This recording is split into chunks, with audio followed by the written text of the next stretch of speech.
Merry Christmas, everybody. Hope everyone's having a wonderful time with your family. And for those of you around the world, not very many of you watch my videos in other countries. If you don't celebrate Christmas, then happy holidays, and hope you're having a great holiday season, because there are many different holidays centered around this time of year in different religions. So I thought I'd pick a good time to do a layout tour. I haven't done one in a couple of years. Sort of talk about where the layout's at right now and where my thoughts on where it's going to go in 2025 and beyond. So again, hope you enjoy the video. A little bit longer than normal, but hopefully you're off work and can spend some time, pick some time out when you're not spending time with your family, have some downtime to watch the video. All right, so before we get into details about each section, my layout is in a spare bedroom, which is essentially 12 foot by 12 foot. It's all the room I'm ever going to have to model. Don't plan on moving, and if I do, it'll be smaller than what I've got now, probably. This is my original layout. Chillicothe is modeled around Douglas Avenue. Most of the buildings exist. If you watched my video a couple weeks ago, I sort of showed you what they look like now and talked about them. Originally, this was in another bedroom above my wife's piano. It's 6 feet long. From the end of Union Spring to the end of ITT Grinnell as the original layout. I built a little extension on it at the end of ITT Grinnell so I could come onto the layout. I had like 18 inches to the wall. I could bring a train onto the layout, but that was all I operated for a while. My first video about N-scale was March 29th, 2020. So I guess I started the layout in 2019 at some point. But this was the first thing I got finished. So let's zoom in and talk about each little industry real quick. All right, so actually geographically this is on the farthest east on my layout, but my geography is all messed up because I built these different sections. No intention to ever tie them together. This is Union Spring, now it's Barber Spring. It receives steel rods to make springs for railroad cars. Still in business, but very, very infrequent rail shipments. In the back is Wherever. That's the largest customer in my layout. They were the largest customer in Chillicothe except for the meat paper company. But they have 2 car spots for boxcars and a spot for plastic pellets, which is fictional. They did not have injection machines there, but that's something I added. I wanted to have another source of traffic. So you can see the ball field here. Mary Lou Patton Park is there, and actually had a caboose, a B&O caboose, as like a press box for one of the ball fields. That caboose got run down, almost ready to be scrapped.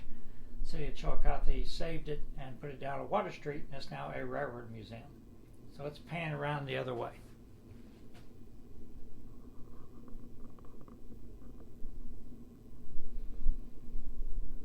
This is Douglas Avenue. Everything there is basically fictional. These houses are just kits. The things in the background, Lawson's was a convenience store chain. Chillicothe had 3 of them.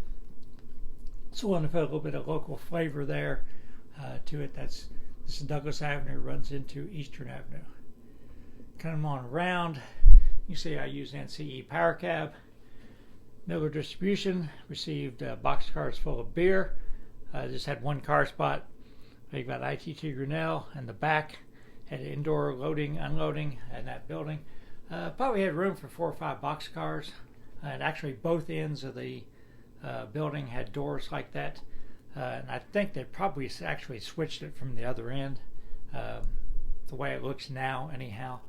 But I don't know if they still received rail service into around 1980, but I modeled it anyhow.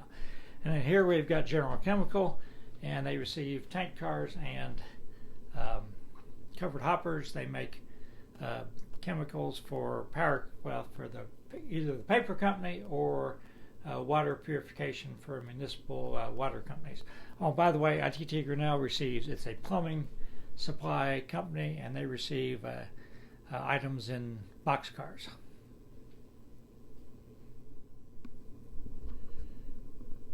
Alright, so let's pan around. That area is a fictional connecting piece I built just to connect the Chillicothe Douglas Avenue module to Oak Hill. Again, Chillicothe was in another room. I talked to my wife into letting me build Oak Hill in here, and she said, well, why not just move Chillicothe in there? So that's fine with me, and so then I connected them together. It's a good scenic point on the railroad, but there's nothing prototypical about it. Okay, so let's come around here, zoom out a little bit, and we'll talk about the industries in Oak Hill in just a second. Okay, Oak Hill was built on a hollow core door. It's about 6.5 feet long, height of the door anyhow. This would be the north end of Oak Hill, Ohio, as it came in. B&O had a branch line called the Portsmouth branch. By the time I modeled it had been cut back a few miles south of Oak Hill. DT&I also had trackage rights from Jackson, Ohio down to Bloom Junction, so they could access Ironton on their branch. So occasionally you see a DT&I train running through. So I'll zoom in a little bit, talk about some of the industries. I've got quite a few scratch-built buildings in Oak Hill, but also have a few kits too. So these two houses are just Walther's kits. This is a scratch-built building. It used to be Dutch's Diner, and now it's a Western Auto, 1980. This is a scratch-built building. The towns in the back, I think one's a DPM kit, the other one might be Walther's, I'm not sure. They are just placeholders for downtown Oak Hill. Downtown Oak Hill has had a couple buildings burnt down, and there's some vacant lots now. Downtown Oak Hill isn't much. It only has like 2,000 people, so it never was a big town. And we've got the scratch-built post office over here too. That is prototypical. I actually got the footprint off of Google Earth and made it prototypical. All right. So there's 3 industries in Oak Hill. There's a total of 5 turnouts in Oak Hill. So we've got Charrington Scrap here, which was built on the remains of an old brickyard. So I think by the time that they modeled it, the kilns were all gone. They had, I think, 13 or 14 of these beehive kilns one time, so I decided I would just leave a couple of them there off in the weeds. There are a couple at the south end of Oak Hill that were still there when I took pictures in 1985 or 86, whenever I was through there. They're probably gone here, but I thought it'd be sort of an interesting touch. They actually used a crane to, when they first started, to load scrap into the gondolas on the other side. This was the brick platform that they would actually load boxcars for, and they built this big wall along there so the scrap wouldn't basically fall out of the scrapyard. Behind it is my Cedar Heights clay, probably the building I'm most proud of, with the exception of Standard Elevator, which I'm working on. This industry is still in business. Doesn't receive rail service anymore. Oak Hill probably hasn't seen a train in over 10 years, but really proud of it. It's interesting, they ship out clay in bags and in bulk, so they have covered hoppers, and they also get boxcar service for that. And finally, the other industry in Oak Hill, it was still there in 1980. You can see the door to the room was Ohio Firebrick, and just had a couple photos to work off here. The only building that's left of Ohio Firebrick is this machine shop. It's still there. I sort of did selective compression on mine because I didn't have enough space really to the backdrop to do justice. In reality, this building should have been much taller, but I would have had to make the roof much, much steeper. So I've sort of selectively compressed the entire area to model it. Just like the name says, they make fire brick or brick. Fire bricks can be used to build buildings, but in general they're used like in the steel industry for boilers, things that have to withstand high temperatures. One time Oak Hill had 5 brickyards. specializes in fire bricks because of the clay in the area. There's the same clay deposits down in eastern Kentucky, same way. This whole area was a real industrial source for fire bricks. They received boxcars. The loading dock sort of been compressed too. At one time, I've got a picture where they had like 7 boxcars on the loading dock and probably have room for 1 or 2 more. I can hold 3. So I only have 5 turnouts in all of Oak Hill. Basically, I have about I guess 9 car spots, but typically my trains are 5 or 6 trains long. Pan back around the other way. Go back. You can see I've sort of created a fictional short line called the Ojai Railroad, Oak Hill Industrial Railroad. My reason why is I wanted to run the Alco switcher with sound. So basically, my theory was that the industries in Oak Hill were worried about being left out if Chessie abandoned the line, which basically they did sell the line to the city of Jackson. They bought it to keep from being abandoned in the late 80s. But Oak Hill bought this, and they've got a little switcher, so my Chessie train runs to Oak Hill, drops off cars, picks up blocks of cars, and then the Oak Hill Industrial Railroad switches out the industries. Just adds a little bit of interest to me to use the Alco switcher. Finally, the latest addition to the layout, negotiated the space with my wife, had to go across the window in the background. This is the Chillicothe yard. You can see this is the end of Douglas Avenue here. So I built this section here. It's basically about 12 feet long. That's the width, 11 and a half feet. It goes all the way to the wall. So pan around a little bit. You can see where it goes to. And now we'll zoom in a little bit on talk about the features of it. So Chillicothe was the division point for the B&O in the Chessie system. They abandoned most of the line across southern Ohio in the 80s, mid-80s. This section in Chillicothe, well, the yard is all gone, but they still keep, the area around Douglas Avenue is still there, and they have a local that switches the paper company. That's about it. They do have a big grain elevator in Chillicothe that occasionally gets a unit train shipped out. But these buildings in the back there are old industrial buildings that still exist on Washington Avenue, mostly abandoned. They're like warehouses now. So I scratch built those. Chillicothe Roundhouse one time had, I'm not sure, 20 some stalls. They tore it down. I think there was 5 stalls left until they tore it all down in the early 90s, I believe. This is I think it's the Atlas kit that I modified just with the 3 stalls. It's a Pico turntable, kind of short, but I had to fit the space I had, and I modeled where the abandoned stalls used to be. Not the right number, but I just thought it'd be sort of show what's like now. CSX still uses this to keep rails and stuff. And if you saw my video a couple weeks ago, I actually visited the site, showed you where the turntable pit was, where the turntable was.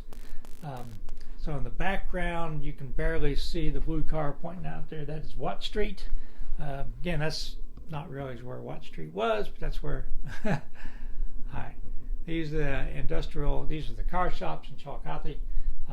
Just built them as flats.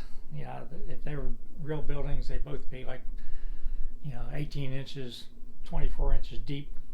Most layouts wouldn't have space for that. And then in the middle, which I'll have to pick this up to sort of show you, I've got the transfer table, which is abandoned and all overgrown, like it was in 1980. So, Chillicothe yard was a very small yard. Of course, I had to model as a single-ended yard, didn't have the space to do it. My yard holds about 26 cars. Right now, there's 21 cars in it. I did, through comment on Facebook, I made a comment that I couldn't find the Stewart kit. Somebody told me, well, there's a Bachmann engine servicing kit on eBay, so I went on there, I couldn't find it. Well, I found the Bachmann one, nothing Stewart, so I decided, okay, I'm just going to search for Stewart N-scale. There it was. So I'm actually going to add, some had to modify them a little bit to match the Chillicothe ones, but I'm actually going to add diesel servicing um,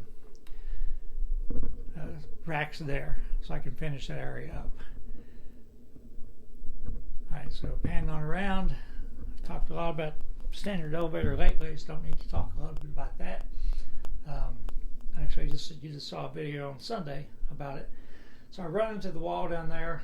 I've got a switch lead of about 6 feet or something, 6 feet, about 6 cars or so that I can switch the yard, no problem. I use this closet every day. I can't block that closet. So that's where my clothes are at. So this is basically, I've utilized all the space that I can utilize. Yes, I probably could have a sort of curve, like staging yard, the curve off there, maybe come over here and sort of attach to this bookshelf or something removable or something, but I don't know if I want to do that. So this is the space I have. Okay, so that pretty much tells you where the layout's at right now at the end of 2024. 2025 plans are, of course, to finish standard elevator. I want to get the little pole yard done, but that shouldn't be that big a deal to do that, and to get the engine servicing facilities done. Besides that, the layout is pretty much done. You can always go in, I could add a bunch of street lights, I could add a bunch of just plug lighting or something, or there's trackside details. Like I don't have any whistle posts around the layout. Just stuff like that. I could add whistle posts before the grade crossings. There's always little details you can add here and there. One thing I talk about real quick, and people have asked me this in the past, I have very few people on the layout. Reason why is because N-scale people don't look good, at least in the face. If you zoom in on an N-scale person's face, it looks terrible. I've seen a lot of great photographs that are ruined by an N-scale figure that looks terrible. So the few that I have on my layout, generally they're facing backwards. You see the back of them, or even the cows that I have on my layout, they're facing the other way because faces just don't do well in N-scale. After 2025, I don't know. I will be 66 in July. I'm planning on retiring in June. Part of the model railroading hobby for me is the fun is building the layout, building the buildings. I really enjoy the structure part of it. Now I like operating. Obviously, I post an operations video every Saturday, so that's a big part of the fun for me too. But I've been switching Chillicothe now for 4 years, 5 years. You guys might be getting tired of watching me switch Chillicothe. I try to have as many different angles and variations as I can, but I never built this layout with the intention of it being my lifetime layout. At 66, do I want to be an N-scale 10 years from now? I'll probably still be okay at 76, but how about 86? You don't know. Right now, my eyesight's good, my hands are fairly steady, so I can still do everything. I'm a big baseball fan, in case you didn't know. I've seen every Major League Baseball park. Seen 50 Major League Baseball parks, kind of the ones that are torn down, and like the history of baseball. Branch Rickey he's in the Hall of Fame. He was a general manager, and he's famous for signing Jackie Robinson. But he also had a saying that he would rather trade a player a year too early than a year too late, meaning he gets maximum value for them. He tries to not wait till they decline, and then he's stuck with them where he can't get as much value. So I sort of feel the same way about N-scale. Should I go ahead and make the leap now when I'm done with this layout and go to HO scale or O scale? If I had enough room, if I had a basement or a garage, like half a garage, I'd do G scale. That way I only have one scale. I have G scale outside and G scale inside. Downside of that is a G scale boxcar, one car is $100, $150. So it's hard to have a big variety, plus they take up a ton of space. But should I sell my N-scale stuff and go to HO scale, or should I build another way at N-scale and make that decision later? So something I'm going to be thinking about, but this is the space I have. It's the space I'm always going to have. One thing, although those of you guys who might be familiar with HO, I think it's SoCal Models and HO with Rick. one thing he does is he has like an oval. He has a duct under about where the camera is right now, but it's a lift bridge. So he can go in and out. But on this peninsula, he's got a scenic divider. So it's basically a switching layout, but on the other side of the peninsula, he's got a yard. So he can do continuous running, but he can also just go from the yard, do switching, and go back to the yard. And that thing, I think, is a pretty good idea. In N-scale, I could do that. You know, if I left myself a 3-foot wide aisle here, you know, I could have the continuous run, and, you know, I still have plenty of switching. I could even actually go that way to the wall, just like I do now, and because he's expanded his into the garage farther. That's an idea. But what to model? I'd like to, if I'm going to stay in N-scale, I'm going to stick with all my Jesse stuff. Washington Courthouse, Ohio, fascinating place. 2 B&O lines, the DTNI line, the Pennsylvania Railroad line, all converged there. So Pennsylvania line was gone. When Conrail took over in '76, they ditched it pretty quick. Some of the trackage was still served by, I think, probably the B&O probably took it over. But, you know, a lot of the DTNI industries were probably gone at Washington Courthouse by that time, too.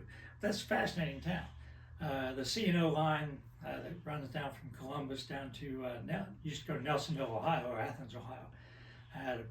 Served a lot of coal mines down there. Well, by 1980, those were gone, coal mines. But Logan had a yard there. The line split there, and part of it went all the way to Gallipolis, Ohio. Not a lot of business on that line. It was abandoned, you know, early 80s, most of it except for the southern part. But Logan, Ohio, I've looked into that. You know, would that be an interesting area? And this Hocking Valley Scenic Railway ran from Nelsonville to Logan with their 280 switcher at that time. That's when I was in college. And, you know, so I'd have an excuse to run steam excursions to Logan. So another thing that's fascinating. Before I built Oak Hill, I looked into Durban, West Virginia. Problem was, there's not a lot of business there at all. You know, the scenic possibilities were great. And the biggest customer was a tannery, and tanneries just don't appeal to me. The one I've heard about, it's such a nasty process. And they said they used like the oldest cars, and they were dedicated to tannery service because they were, you know, blood soaked floors and stuff. So that just doesn't appeal to me. The Cass area, I love Cass area. But Elkins, West Virginia. Again, I don't have personal connections to any of these areas, but they're Chessie served, and they're really cool areas. Those are just a few of the possibilities that I could do. But probably everything you see here will probably be gone when I decide to do that. Tempted to keep Oak Hill just because so proud of it and I love it, but it probably won't fit into my new layout unless I get rid of Chillicothe, Douglas Avenue, and say that's Jackson, Ohio, and I could say this is Wellston, Ohio behind me because there's still some industries there served. So that's a possibility. But anyhow, just want to let you know that, you know, I'm going to keep operating. You're going to keep seeing it for a year or two, but the wheels are turning in the back of my mind as to what I want to do, whether I want to continue in N-scale for another 5, 6, 7 years, whatever, before making the leap, or if I want to go ahead and go to HO scale, or, you know, maybe no scale. I doubt O scale, but HO scale is probably what I would do. So, you know, questions, comments are always welcome. You know, give me your feedback. I really appreciate everyone who watches my videos, whether you subscribe or not. I don't know if you noticed, but I did finally decide to monetize when I got to 2,000 subscribers. I think as today, I've made $9.83 on YouTube. Of course, they don't give it to you until you reach a certain amount, and they, you know, give you a check for $100 or whatever. So I'm not going to get rich by it, but I thought I'd go ahead and do it. Hopefully, the ads aren't, like, you know, interrupting the videos too much. So hope everybody had a Merry Christmas. Have a Happy New Year. I will post a video on, let's see, what would Saturday be? Post this on Wednesday, so Saturday will be December 28th. So I'll post the operations video on December 28th. Maybe I'll probably post on New Year's Day too, just another operations video. So Merry Christmas, Happy New Year, stay safe.